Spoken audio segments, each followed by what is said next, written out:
Hello everyone and welcome to episode 17 of Enigmatica 2 Expert. How are you doing? Did you miss me? Of course you did. I'm very missable. I know that. Today is a great day because we are going to go to the moon. Why?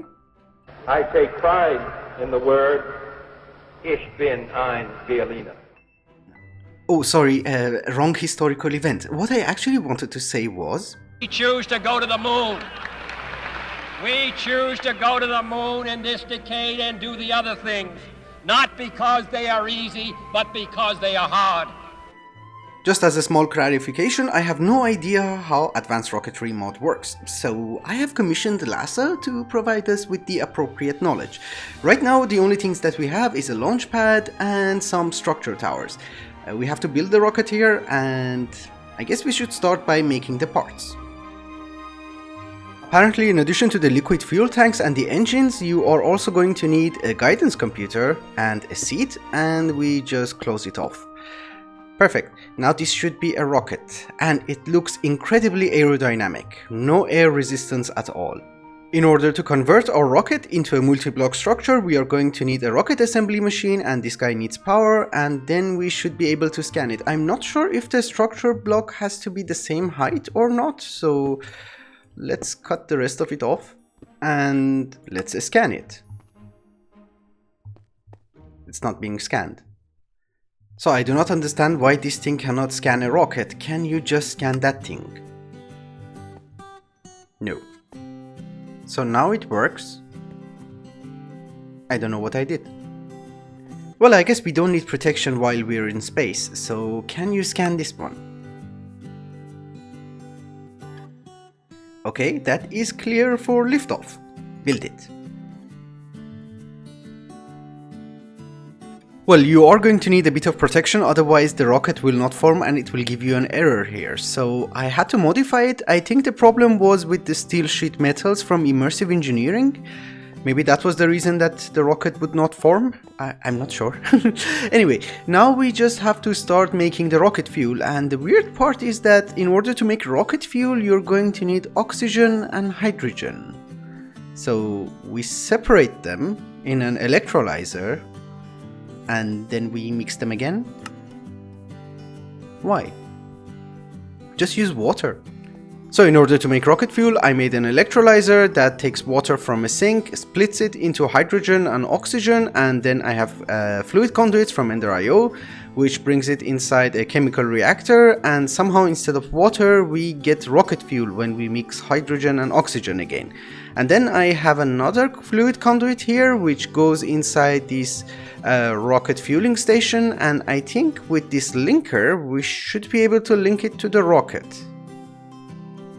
Something should happen. Shift right click. Oh yeah, okay. So these are linked, and if we release the rocket fuel from here, I did not think this through. If we release it from here, we should get it inside this guy, and he should put it inside the rocket. Oh yep, we are gaining fuel very slowly. Okay, that's good. How do we get out? Okay. Also, to select our destination, which is the moon, we have to shift right click on the rocket, go to the guidance computer, put a planet ID chip inside, and shift right click again, select destination, and find the moon, which is here. Awesome. So select destination, and now if we go inside the rocket, yes, destination Lunar. Awesome. We just need to make a suit. Actually, I forgot to mention something. Before we make the suit, we need to make these pressurized tanks because we need to carry oxygen and extra rocket fuel with us, and I think we should carry it in these pressure tanks. The problem is that we are going to need a rolling machine, which I made, but we are also going to need lubricant. So we need to make a distillation tower and a pump jack. Hi, And it's done. So I managed to find only 2 chunks which have oil inside, and one of them was this chunk and the other one was that chunk. This one was problematic because I had to make a platform and that was on flat ground, so I chose that one. Anyway, we have a distillation tower, we have a pump jack. The only difference that I noticed between this pack and the others is that you're going to need to have a pipe from the pump jack to bedrock, and I did not know that. So that took some time. Anyway, everything is hooked up, everything is connected to power, there are pipes running between the devices, and I'm keeping gasoline and diesel inside 2 drums, and the lubricant goes inside the tank. And if we use a superlaminar fluid duct, I think we should be able to extract it easily. So in order to pressurize the superlaminar fluid duct, you have to let it get some liquid first. And then if we connect it, it should work faster. Yep, it's working good, I think. It said it should be instant. It's not instant. So if we give you lubricant and provide you somewhere with titanium plates, will you give me the thing that I want? Do I have to turn you on? Just be on, you don't have to turn off. Yep. Perfect, we are getting titanium sheets, and now we should be able to make the tanks. So if I put you again here, will you work? Oh yeah, we are getting high pressure tanks. Good. So I guess the main question is, can I fill you with rocket fuel? No. Huh. Well, at least I can use it with oxygen. Maybe they're for gases, not for liquids. Ah. So this is slightly more complicated than I thought, and I think the mod has been upgraded since the tutorial I watched, so I don't know how to fill in these tanks with rocket fuel. What I'm going to do is that I'm going to carry a portable tank from thermal expansion. I made another fueling station, we're going to have a quantum entangler porter, and if anything goes wrong, we have our dislocator so we can get back. I also made a workbench so that we can assemble the suit, so this should give us some oxygen, I guess. So if I wear this and stand on here, will you get filled? No. In the tutorial that I watched, they said that you can stand on this gas charge pad and your suit will get full of oxygen automatically. Sadly, that's not happening, so I'm filling the gas tanks manually and I'm adding it to the suit. And now this should be full of oxygen and we should be good to go, I guess. So we wear this, this and this. I hope we have oxygen. Otherwise, this is going to be a very short trip. Let's go. Alright guys, before I forget, the main reason that we're going to the moon, apart from it being the only destination that we can go with our rocket, is to get dilithium. We're going to need dilithium because we are going to need to have to make a space station, and dilithium is a fuel that we have to use in order to go to the other planets and get the ores that we're going to need. So, I went to the deep dark, I gathered our digital miners, and I think we have everything we're going to need inside this shulker box. And we should be good to go, I guess. So, see you on the other side.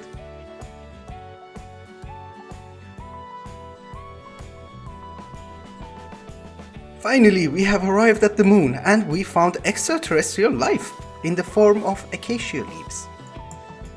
Okay, we take it home, obviously. And I think I also saw something here and... oh, it's the same symbol. Someone is trying to tell us something. So I set up our digital miner to find us dilithium ore and I hope it spawns in the moon. Yes, it does, and we have 7,000 of it. It is very good. Oh, that's nice. That's very nice. You know guys, the more I explore, I realize that moon landings were probably fake, because how could Armstrong miss this thing? There's water on the moon, with plant lives and everything. So I saw a shadow and... this is weird. What's inside? Okay. Time for a very important scientific experiment. Will humans survive on the moon?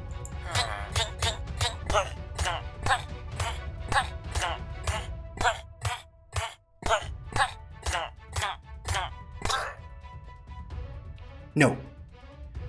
Okay, so I gathered some dilithium ore and I'm going to take it back to our base for processing. I'm going to leave our digital miner here, and I think we have enough fuel to go back. So we didn't need extra fuel. Let's go back home.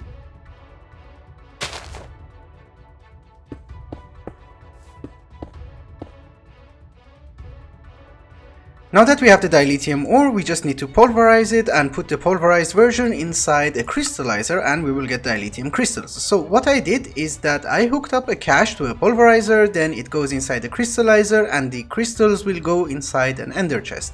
So if we put the ores here, they will get pulverized, crystallized, and we should get crystals.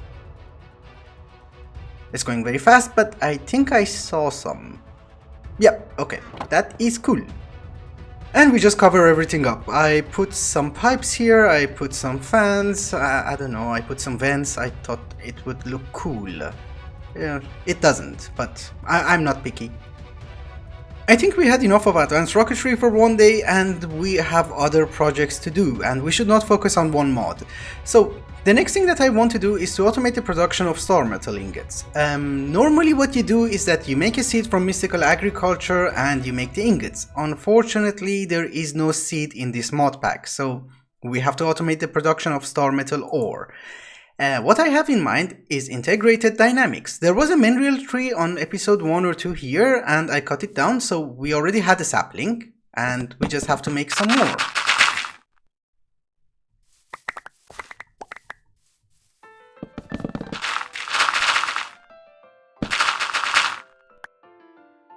So in order to make the items from integrated dynamics, we're going to need these crystallized mineral, and in order to make those, I have a plan. So we're going to need mineral seeds. We're going to put it inside a garden cloche. We're going to craft mineral wood, which goes inside a fluid transposer, and we get mineral resin. And that goes inside a smart output, and we get the blocks. And of course, as usual, we just cover everything up. You know, I just realized that instead of making this super complicated and using integrated dynamics, I can just use a controlled miner from Cyclic. We put it here. It requires a filter, so with that it will only mine star metal. So we put you on whitelist, we reduce you, and you should be minimum. Good. Oh, redstone signal, you need a pickaxe, and you need RF. Good. And then we are also going to need a vacuum chest. Ah, we put it there.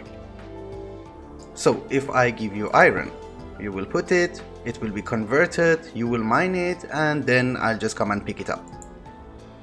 Well, integrated dynamics was not a total waste of time, because eventually we are going to need it in order to make these celestial crystals from astral sorcery, so we needed it anyway.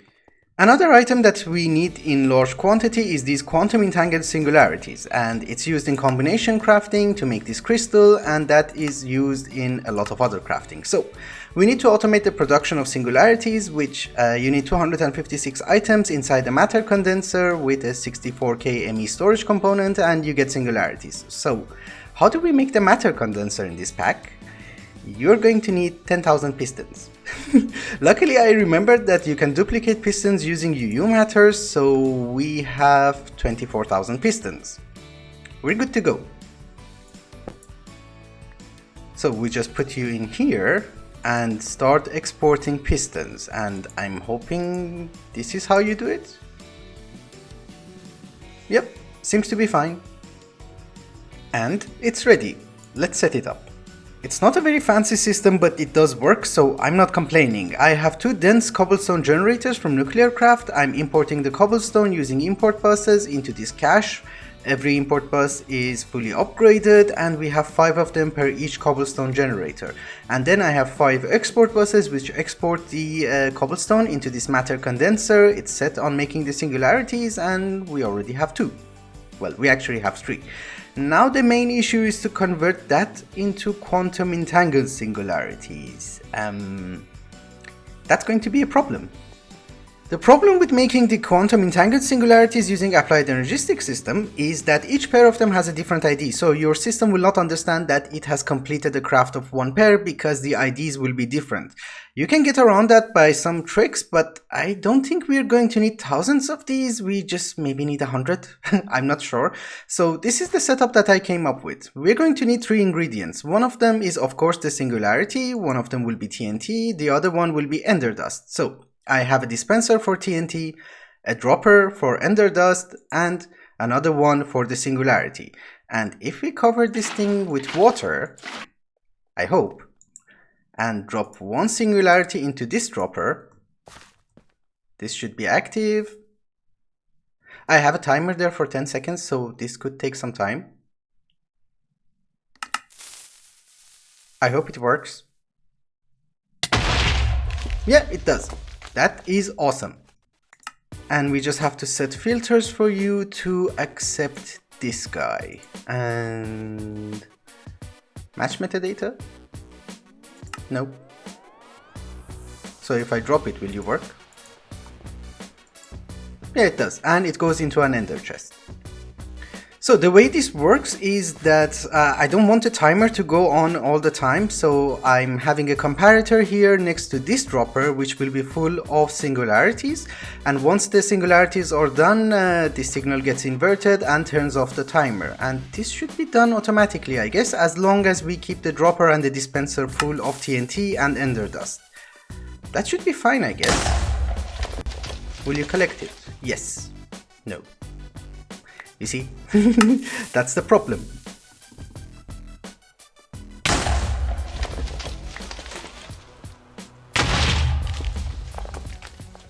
Okay, so in order for this to work, we just have to ignore NBT. The other ones should be enabled so that it does not gather the ender dust and the singularity itself.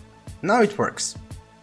Seems to be working every single time, and I'm very happy. And the good part is that it will automatically turn off the timer when this dropper is empty. So when we run out of singularities, this thing will turn off, which is good. I'm happy. We're actually not that far away from making the ultimate ingot. We just need a few items from Psi and some items from Tinker's Construct. Also Terrasteel, Void Metal and so on, but those are nothing to worry about. That's good. Talking about Psi, I think we should also get into that. So I made a rod constructor and this should work, I guess. So if we drop you on the ground, will you work? Yep, that is super. So I am not going to explain how to level up in Psi for 2 main reasons. One of them is that it's very boring, and secondly, I don't know how it works. So what I'm going to do is that actually I'm going to open a tutorial on YouTube, and I'm going to follow that instructions until I'm Psi level 28, which I think should be enough in order to get the ebony and ivory. And I will put a link in the description as well, and it should be fine. I'll be back in a second. Well, I managed to reach Psi level 28, and now I have the spell for ebony and ivory, but unfortunately this has to be done in the end. So we drop coal, we right click, that's ebony, and for ivory I think it was nether quartz. So, oh yeah, cool. That is nice, we can make the ingots now. Well, I got bored from leveling up, so I decided to make a forge, a toolsmith, or whatever you want to call it. I don't know. Anyway, we have our smeltery here. I forgot to bring the stuff, but you know, we have the smeltery, we have some casts for swords, for iron swords. It's on a loop, so it casts out the blade and then it goes back inside the smeltery. The molten one comes back here, it casts it again. I don't know, I thought it looks nice. Anyway, the reason that we are here is to finish our brand new rod, which is an ebony Psi-metal rod frame. So we put you, and you. You should be complete. Great. Now we can add the spells. So I have Greater Infusion, I have Ebony and Ivory, and I have the normal infusion. Good. The cool thing about Psi is that you don't actually have to come up with complicated spells, you can just copy it from the internet. So for instance, I went to Reddit and I copied a spell. So if I hold shift and import from clipboard, it gives me a new spell. And I just have to right click my bullet, go back to the rod constructor, and put my rod, add one. There you go, we have a new spell. Let's go and try it. So I had to wait for nighttime because I was looking for hostile mobs, and this is our new spell.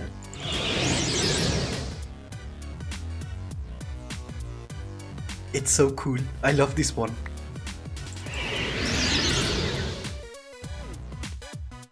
Anyway guys, I think it's also time to wrap up the episode, and I'm very sorry that the episodes have been far and few in between because I still haven't finished my master thesis. Hi. Thank you so much for watching, and I hope you enjoyed it. Till the next one. Bye bye.